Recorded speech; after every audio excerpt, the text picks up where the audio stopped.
This video is for educational and informational purposes only. Please do your own research before applying.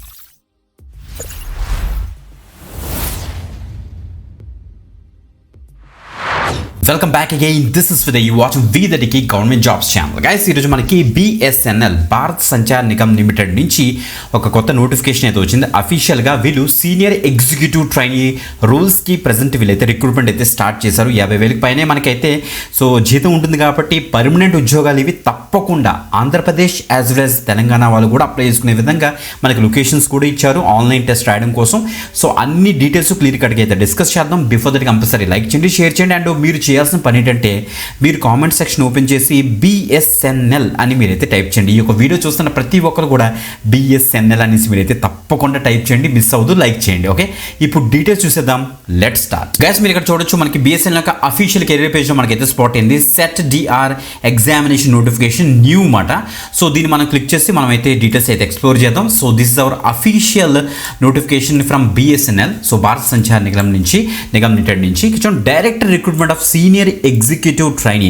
ఇందులో మనకి 2 ఉన్నాయి, telecom ఉంది, finance ఉందన్నమాట. So telecom డిపార్ట్మెంట్లోని finance డిపార్ట్మెంట్లో వర్క్ చేయడం కోసం సీనియర్ ఎగ్జిక్యూటివ్ ట్రైనీ రోల్స్కి వీళ్ళైతే ప్రజెంట్ రిక్రూట్మెంట్ అయితే స్టార్ట్ చేస్తున్నారు. ఓకే, ఇంకా క్లియర్గా చూస్తే డేట్ అండ్ టైం ఇక్కడ ఇచ్చారు. ఆన్లైన్ రిజిస్ట్రేషన్ వచ్చేవాడు మనకైతే 5th February 2026 నుంచి అయితే స్టార్ట్ అవుతుంది. గైస్ మీకు కనుక అప్లికేషన్ ప్రాసెస్ కావాలనుకుంటే అప్లికేషన్ ప్రాసెస్ కావాలి బ్రో అనేసి కింద కామెంట్ చేయండి, మర్చిపోద్దు. ఓకే, ఇంకా ఆన్లైన్ రిజిస్ట్రేషన్ వచ్చేవాడికి మనకి ఇక్కడ చూడండి ఒకసారి క్లియర్గా మెన్షన్ చేశారు. మనకి 7th March 2026 వరకు మీరైతే అప్లై అయితే చేసుకోవచ్చు. ఓకే, సో ఇక్కడ చూడండి మనకి డేట్ అండ్ టైమ్ ఆఫ్ ఈ ఎడిటింగ్ మీరు ఏమైనా రాంగ్ ఏమైనా టైప్ చేశారనుకోండి అప్లికేషన్ ఫామ్లోని, అది కనుక ఎడిట్ చేసుకోవడం కోసం మనకు ఒక విండో ఇస్తారు కదా, ఆ విండో మనకి అయితే 8th March ఉంటుంది, మీరు చెక్ చేసుకోండి. నెక్స్ట్ అప్లికేషన్ ఎడిటింగ్ పీరియడ్ మనకి అయితే 15th March వరకు ఇస్తారన్నమాట time. Okay, date and time of examination మనకి ఎగ్జామినేషన్ ఉంటుంది టెంటేటివ్గా మనకి 29th March మనకైతే ఎగ్జామినేషన్ ఉంటుందని వీళ్ళైతే చెప్తున్నారు. సో ఎగ్జామినేషన్ డేట్ కూడా టెంటేటివ్గా వీళ్ళైతే ఇచ్చారు. ఓకే, చెక్ చేసుకోండి. ఇప్పుడు డీటెయిల్స్ ఆఫ్ ది పోస్ట్ చూద్దాం. మనకి సీనియర్ ఎగ్జిక్యూటివ్ ట్రైనీ డిఆర్లో టెలికామ్ స్ట్రీమ్కి వచ్చేటికి టోటల్గా 95 వేకెన్సీస్ అయితే ఉన్నాయి. ఈ 95 వేకెన్సీలో ఎస్సీకి ఏమో 14, ఎస్టీకి 7, ఓబీసీ ఎన్సీఎల్ 25, ఈడబ్ల్యూఎస్ ఏమో 9, ఓబీసీ సీఎల్కి వచ్చేటికి మనకి 40 అయితే డివైడ్ అయింది. దాంతోపాటుగా పీడబ్ల్యూబీడీ బెంచ్ మార్క్ క్యాండిడేట్స్కి వచ్చేటికి మనకైతే ఈ యొక్క 2 వేకెన్సీ అయితే ఇక్కడ డివైడ్ చేశారు, చెక్ చేసుకోండి హారిజాంటల్గా. అదే మనకి సీనియర్ ఎగ్జిక్యూటివ్ ట్రైన్లో ఫైనాన్స్ స్ట్రీమ్కి వచ్చేటికి టోటల్గా 25 వేకెన్సీ ఉన్నాయి.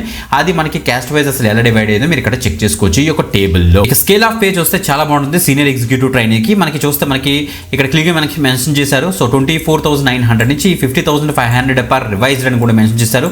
ఇంకా అన్ని అలవెన్సెస్ కలుపుకొని 50,000 పైన మనకైతే శాలరీ అయితే మనం డ్రా చేయొచ్చు. That is the best part మాట. సో మనకి ఎనీవేర్ ఇన్ ఇండియా మీరైతే సర్వ్ చేయాల్సి వస్తుందని వీళ్ళైతే చెప్తున్నారు అనమాట, అది మాత్రం గమనించండి. ఎలిజిబిలిటీ క్రైటీరియా చూస్తే మనకైతే ఓన్లీ ఇండియన్ నేషనల్సే దీనికైతే అప్లై చేయడానికి అయితే అవుతుంది, అది క్లియర్గా మెన్షన్ చేశారు.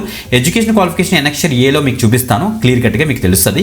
ఇంకా ఏజ్ క్రైటీరియా విషయానికి వస్తే మినిమం 21 years నుంచి మ్యాక్సిమం 30 years వరకు మీరైతే అప్లై చేసుకోవచ్చు జనరల్ కేటగిరీ పీపుల్. అదే మీరు అన్రిజర్వ్డ్ ఈడబ్ల్యూఎస్ ఓబీసీ సీఎల్కి వచ్చేటికి మనకైతే 30 years వరకు ఉంటుంది మ్యాక్సిమం. అదే ఓబీసీ ఎన్సీఎల్కి వచ్చేటికేమో 33 years వరకు ఉంటుంది. నెక్స్ట్ ఎస్సీ ఎస్టీ వాళ్ళకి ఏమో 35 years వరకు ఉంటుంది ఏజ్ రిలాక్సేషన్. పీడబ్ల్యూబీడీలో మనకి జనరల్ ఈడబ్ల్యూఎస్ ఓబీసీకి వచ్చేటికి 40 years వరకు ఉంటుంది. ఓబీసీకి వచ్చేటికి ఏమో ఎన్సీఎల్లో మనకి 43 వరకు ఉంటుంది. ఎస్సీ ఎస్టీకి వచ్చేటికి 45 వరకు మనకి ఏజ్ రిలాక్సేషన్స్ అయితే ఇస్తున్నారు కాబట్టి అప్పుడు వరకు ఉన్న ఏజ్ క్రైటీరియా బేస్ చేసుకుని మీరైతే అప్లై అయితే చేసుకోవచ్చు. ఇంకా సెలక్షన్ ప్రాసెస్ విషయానికి వస్తే ఫస్ట్ మనకి computer based multiple choice objective type test అయితే మనకైతే కండక్ట్ చేస్తారన్నమాట. మనకి యాప్టిట్యూడ్ మీద టెక్నికల్ నాలెడ్జ్ సెక్షన్స్ ఉంటాయి, వాటి మీద మనకైతే ఈ యొక్క కంప్యూటర్ టెస్ట్ అయితే మనకైతే కండక్ట్ చేస్తారని ఇక్కడ తెలుస్తుంది. సో ఆఫ్టర్ దట్ మనకి ఎగ్జామినేషన్లో వచ్చిన మార్క్స్ బేస్ చేసుకుని మనకైతే డాక్యుమెంట్ వెరిఫికేషన్ చేసి మనకైతే జాబ్ పోస్ట్ ఇస్తారనేసి ఇక్కడ క్లియర్గా అయితే మెన్షన్ అయితే చేశారు, మీరు ఇక్కడ చెక్ చేసుకోవచ్చు. ఓకే, అండ్ ఇంకో విషయం ఏంటంటే ఆ యొక్క ఎగ్జామినేషన్కి సిలబస్ కూడా మనకి ఇక్కడ ఇచ్చారన్నమాట, ఆ ప్యాటర్న్ అసలు ఎలా ఉంటుంది అనేసి. సో టెలికామ్ స్ట్రీమ్కి వచ్చేటికి Part 1లో కామన్ ఉంటుంది యాప్టిట్యూడ్ టెస్ట్ 40 marksకి 40 questions ఉంటుంది.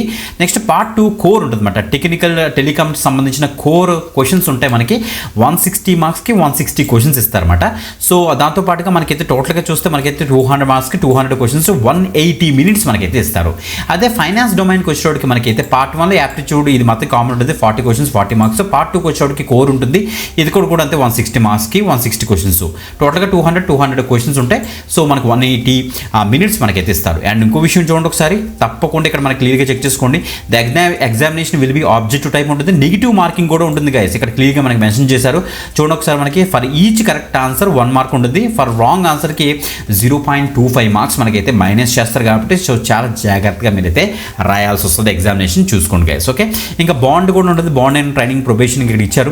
ఇక్కడ మనకి senior executive will executive bond of 9 lakhs మీరైతే ఆ బాండ్ అయితే సైన్ చేయాల్సి వస్తుంది. 5 years తప్పకుండా మీరైతే సర్వ్ చేయాలన్నమాట యాజ్ ఎ సీనియర్ ఎగ్జిక్యూటివ్ ట్రైనీగా అనేసి క్లియర్గా మెన్షన్ చేశారు. ఫస్ట్ 2 years మనకైతే ప్రొబేషన్ పీరియడ్ ఉంటుంది, తర్వాత మనకైతే పర్మనెంట్ రోల్ అయితే ఉంటుంది అనేసి వీళ్ళైతే చెప్తున్నారు. ఇక్కడ క్లియర్ మెన్షన్ చేస్తుంటే కామన్ మేనేజ్మెంట్ ట్రైనింగ్ ఉంటుందట, తర్వాత ఫంక్షనల్ స్ట్రీమ్ ట్రైనింగ్ ఉంటుందట, తర్వాత ఆన్ ది జాబ్ ట్రైనింగ్ ఉంటుందట. కొన్ని వీక్స్ ఇచ్చారా, వీక్స్ బేస్ చేసి మనకైతే ట్రైనింగ్ వీళ్ళైతే డిజైన్ అయితే చేశారు. Okay, registration and examination fee విషయానికి వస్తే ఇక్కడ చూడండి మనకి కొద్దిగా ఎక్కువ ఉంటుంది, ఇప్పుడు కూడా బిఎస్ఎన్ఎల్కి అలాగే ఉంటుంది అనుకోండి. www.externalexam.bsnl.co.in వెళ్ళి మీరు ఎగ్జామినేషన్ ఫీజు అయితే పే చేయాల్సి వస్తుంది. ఇక చూడండి ఎగ్జామినేషన్ ఫీజు వచ్చేటికి 2500 రూపీస్ వీళ్ళైతే ఛార్జ్ చేస్తారనమాట ఫర్ ఓబీసీ ఓసీ ఈడబ్ల్యూఎస్ క్యాండిడేట్స్కి. అదే మీరు 1250 రూపీస్ ఛార్జ్ చేస్తున్నారు ఎవరికి అనుకున్నారు, ఎస్సీ ఎస్టీ పీడబ్ల్యూబీడీ క్యాండిడేట్స్ అనేసి క్లియర్గా మెన్షన్ చేశారు. మీరు అన్ని మోడ్స్లో పే చేసుకోవచ్చు, internet bank, credit card, debit card అన్ని కూడా ఉంటాయి. బిఎస్ఎన్ఎల్ వెబ్సైట్కి వెళ్ళి మీరైతే పే చేయాలి, అఫీషియల్ వెబ్సైట్ అనమాట. ఓకే, సో మీరు రిజిస్ట్రేషన్ చేసుకోవడానికి కావాల్సిన మొబైల్ నెంబర్, ఈమెయిల్ అడ్రస్ అన్ని కూడా మీరు ప్రాపర్గా రెడీ చేసి పెట్టుకోవాలి. ఇక్కడ scan recent passport size photograph ready చేసి పెట్టుకోవాలి, సిగ్నేచర్ రెడీ చేసి పెట్టుకోవాలి, 10th క్లాస్ సర్టిఫికేట్ రెడీ చేసి పెట్టుకోవాలి, డిగ్రీ సర్టిఫికేట్స్ రెడీ చేసి పెట్టుకోవాలి, consolidated mark list, photo identity proofs ఉంటాయి అవి రెడీ చేసి పెట్టుకోండి.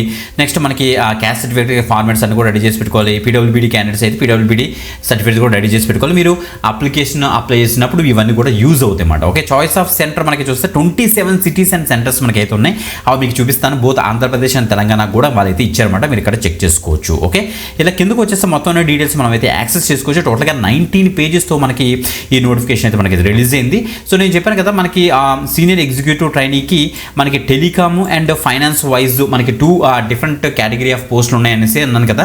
సో అందులో మనకి టెలికామ్ ఆపరేషన్కి వచ్చేటప్పటికి అసలు ఎలిజిబిలిటీ క్రైటీరియా చూద్దాం. Bachelor of engineering or bachelor of technology అంటే బీఈ బీటెక్ వాళ్ళు ఎవరైతే ఉన్నారో 60% ఉంటే చాలు మీకు. అందులో మనకి electronics and telecommunication, electronics, computer science, information technology, electrical, instrumentation are combination of disciplines with the core subject ఉన్న క్యాండిడేట్స్ అందరూ కూడా అంటే బీఈ బీటెక్ వాళ్ళు అందరూ కూడా దీనికి అయితే ట్రై చేయొచ్చు ఏంటి టెలికామ్ ఆపరేషన్లో ఈ స్ట్రీమ్లో అన్నమాట. అదే ఫైనాన్స్కి వచ్చేటికి చార్టెడ్ అకౌంటెన్సీ చేసిన వాళ్ళు, cost and management accountancy CMA చేసిన వాళ్ళు, సిఏ చేసిన వాళ్ళు దీనికైతే ఎలిజిబుల్ అవుతారు, గమనించండి గైస్. ఓకే, ఇలా కిందకు వచ్చేస్తే మనకి సిలబస్ ఇచ్చేసారు, అంటే మనం ఏం ప్రిపేర్ అవ్వాలి, యాప్టిట్యూడ్కి ఏం ప్రిపేర్ అవ్వాలి, టెక్నికల్ కోర్కి మనం ఏం ప్రిపేర్ అవ్వాలనేసి ఈ యొక్క టేబుల్ కనుక మీరు చూసారంటే మనకి సిలబస్ అయితే తెలిసిపోతుంది, మీరు ఇక్కడ చెక్ చేసుకోవచ్చు. బోత్ టెలికామ్ అండ్ ఫైనాన్స్ కూడా ఇచ్చేసారు. ఇంకా లిస్ట్ ఆఫ్ ఎగ్జామినేషన్ నేను చెప్పాను కదా, అందులో మనకి సో ఇక్కడ చూడండి మనకి విజయవాడ మనకి క్లియర్గా ఇక్కడ మెన్షన్ చేశారు. విజయవాడ ఆంధ్రప్రదేశ్ సంబంధించి విజయవాడ ఉంది. మనకి ఇలా కిందకు వచ్చేస్తే తెలంగాణకి సంబంధించి మనకి హైదరాబాద్ లొకేషన్లో మనకి ఏముంటుందంటే ఎగ్జామినేషన్ అయితే కండక్ట్ చేస్తారు. సో బేస్ ఆన్ దట్ మీరు ఈ 2 లొకేషన్స్కి వెళ్ళి మీరు చక్కగా ఎగ్జామినేషన్లో పార్టిసిపేట్ చేయొచ్చు. And name and address of institute and hospitality, ఇంకా మనకు కావాల్సిన డిజబిలిటీ సర్టిఫికేట్ కావాల్సిన ఫార్మాట్స్, ఇన్కమ్ సర్టిఫికేట్ ఫార్మాట్స్ అన్ని కూడా మనకి ఇక్కడికి ఇచ్చారు కాబట్టి మీరు ఇక్కడ నుంచి అయితే యాక్సెస్ చేసుకోండి. మంచి అప్డేట్ గా ఎక్కువ మందికి షేర్ చేయండి, అసలు మిస్ అవుతూ రెగ్యులర్గా ఫాలో అవడానికి అయితే మ్యాక్సిమం ట్రై చేయండి. ఇంకొక ఎక్సలెంట్ గవర్నమెంట్ జాబ్ అప్డేట్తో మళ్ళీ కలుద్దాం. అందరూ ఒక సెలవు, బాయ్.